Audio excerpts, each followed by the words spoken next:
गंगे च यमुने चैव गोदावरी सरस्वती नर्मदे सिन्धु कावेरी जलेऽस्मिन् सन्निधिं कुरु। गंगे च यमुने चैव गोदावरी सरस्वती। श्री सरस्वती नमोस्तुते।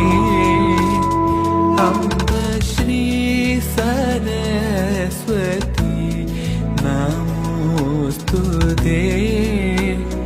वरदे श्री सरस्वती नमोस्तुते।